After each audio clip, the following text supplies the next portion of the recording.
Hello dear student, class 10th। और आज हम पढ़ेंगे जंतुओं में पाचन।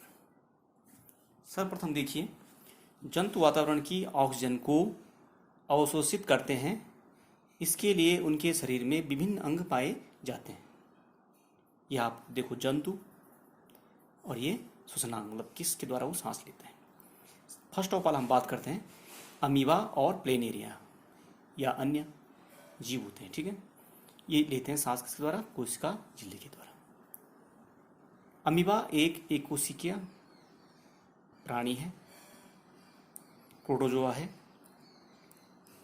और जीवन की समस्त प्रक्रियाएं इसमें एक ही कोशिका में संपन्न होती है। इसी कारण यहाँ विसरण विधि से कोशिका झिल्ली के द्वारा श्वसन क्रिया करता है। केंचुआ और जोंक। केंचुआ नम त्वचा के द्वारा श्वसन क्रिया करता है। मछली, प्राण, टेडपोल हो गए, ये गलफड़ के द्वारा, गिल्स जिसको हम बोलते हैं, या इनको हम बोल सकते हैं एक्वेटिक प्लांट यानी जलीय जीव जंतु। मेंढक नम त्वचा एवं फेफड़े। मेंढक जो होता है त्वचा के द्वारा भी सांस लेता है। जब ये कहाँ रहता है? शीत निष्क्रियता और ग्रीष्म निष्क्रियता में रहता है। उस समय गड्ढों में रहता है काफी, और क्या इसका शरीर क्या रहता है? निष्क्रिय रहता है। उस समय यहाँ त्वचा के द्वारा सांस लेता है और बाकी फेफड़ों के द्वारा। ठीक है, और जब पानी में रहता है, ये जो टैडपोल है जो, ठीक है, ये यही बाद में क्या होता है, इसमें कैंत्रण होता है और न्यू बॉर्न बेबी मेंढक बनता है। अर्थात मादा मेंढक क्या होती है? वो पानी में अंडे देती है, क्योंकि मेंढक क्या है? एक उभयचर प्राणी है और इसमें निषेचन पानी में होता है, और फिर टैडपोल बनता है। ठीक है, और टैडपोल में कैंत्रण मेटाफॉर्सिस होता है और फिर क्या बनता है? मेंढक बन जाता है। ठीक है, चिड़िया, मच्छर, मक्खी, इनमें सांसरण को हम बोलते हैं इसके द्वारा। ट्रैकिया को हम बोलते हैं, इनमें क्या होती है? श्वसन क्रिया होती है। चिड़िया, छिपकली, इस तरह जंतु, इनमें सब जो हम हैं, इनमें किसके द्वारा? फेफड़ों के द्वारा श्वसन क्रिया होती है। अब देखिए, ये एक इमेज बना रखी है, छोटी सी कोशिश की गई है। ये जो हमारा श्वसन तंत्र है उसमें ये एक इमेज है श्वसनांगों की। ठीक है, ये फेफड़े आपके, इसमें आप ये देखो। सबसे पहले क्या होता है देखो। सर्वप्रथम हम क्या करते हैं, अगर सिंपल भाषा में समझे तो सांस लेना, सांस लेते हैं हम। ठीक है, और सांस को छोड़ना। तो हम सांस कहाँ से लेते हैं? नाक से, या इसको हम बोल सकते हैं नासाद्वार। नासाद्वार से हम सांस लेते हैं, और नासाद्वार में क्या होता है? छोटे छोटे रोम पाए जाते हैं, बाल, और साथ में श्लेष्मा। ये क्या करते हैं? ये वायु के साथ आए हुए धूल या अन्य पदार्थों को फिल्ट्रेट करते हैं या उनको छानने का काम करते हैं, और उसके बाद ही जो वायु है वो आगे यानी हमारी ग्रसनी में प्रवाहित होती है। ठीक है, और यहाँ से वायु कंठ द्वारा, ये हमारा कंठ है, इसको हम गला बोलते हैं। ठीक है, ये बोलते हैं हम गला सूख गया या गला बैठ जाना, तो यही हुआ कंठ, जहाँ पे बलगम बनता है। तो ये हमारा कंठ है। ठीक है, और यहाँ से वायु कंठ में प्रवाहित करती है, कंठ में, और कंठ द्वारा फुफ्फुस में प्रवाहित होती है।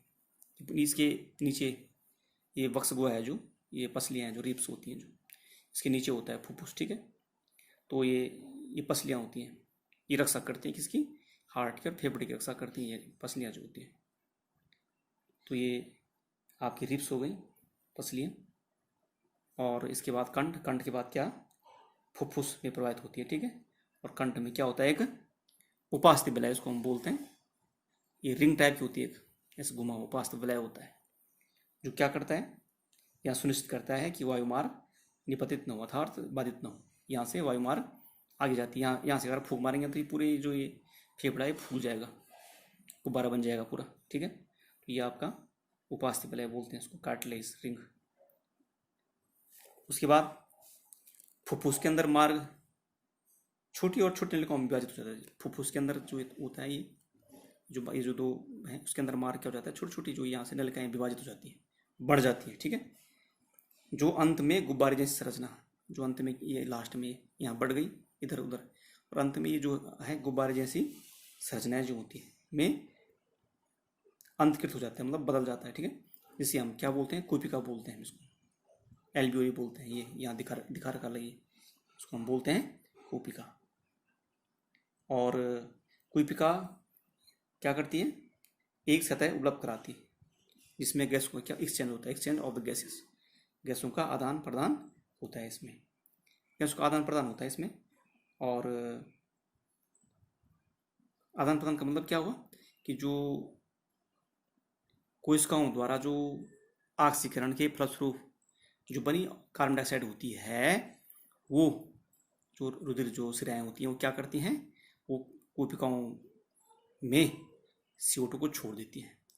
और CO2 फिर क्या होता है, इस मार्ग से, वायु मार्ग से, जो ये कंठ होता है आपका अग्रसनी फेफड़े, उसको क्या करते हैं, नासाद्वार के माध्यम से बाहर छोड़ देते हैं, ठीक है। जब हम श्वास अंदर लेते हैं तो हमारी पसलियाँ ऊपर उठ जाती हैं, ये पसलियाँ देखा होगा आपने जब योग करते होंगे अनुलोम विलोम, तो हमारी पसलियाँ क्या होती हैं, ऊपर उड़ जाती हैं, और हमारा डायाफ्राम चपटा हो जाता है, चपटा मतलब पिचक जाता है।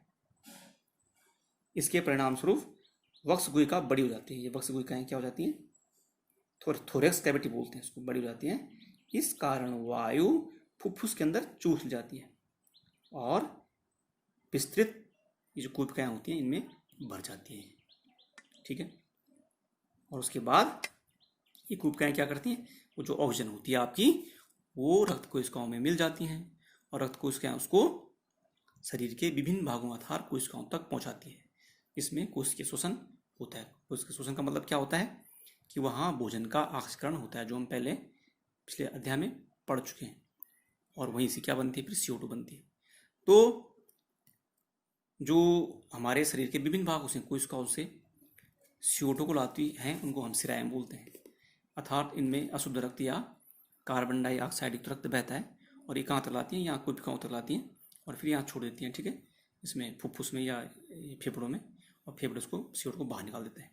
इसी प्रकार जो शिराएँ होती हैं, जो हमारी धमनियाँ होती हैं, जो जिसको आर्टरीज बोलते हैं, तो धमनियाँ क्या करती हैं, जो हार्ट जो ब्लड पंप करता है, जो क्योंकि जब जो हम ऑक्सीजन लेते हैं तो ऑक्सीजन युक्त रक्त जो होता है, क्योंकि जो ब्लड यहाँ आता है तो यहाँ पे उसमें ऑक्सीजन मिल जाती है, ठीक है, और फिर हार्ट में जाता है वो, और हार्ट क्या करता है फिर धमनिकाओं या धमनियों के द्वारा उस ब्लड को पूरे शरीर में पंप करता है, ठीक है। तो ये प्रक्रिया लगातार चलती रहती है, और इस प्रकार से ये गैसों का एक्सचेंज ऑफ द गैसेस यानी कार्बन डाइऑक्साइड और ऑक्सीजन का आदान प्रदान क्या चलता रहता है, ठीक है।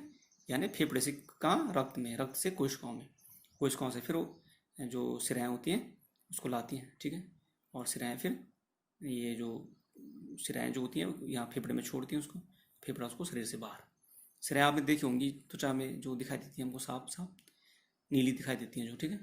तो नीली वो इसलिए होती हैं क्योंकि उनमें कार्बन डाइऑक्साइड युक्त रक्त रहता है उनमें, ठीक है, तो हमारे सतह पर होती हैं।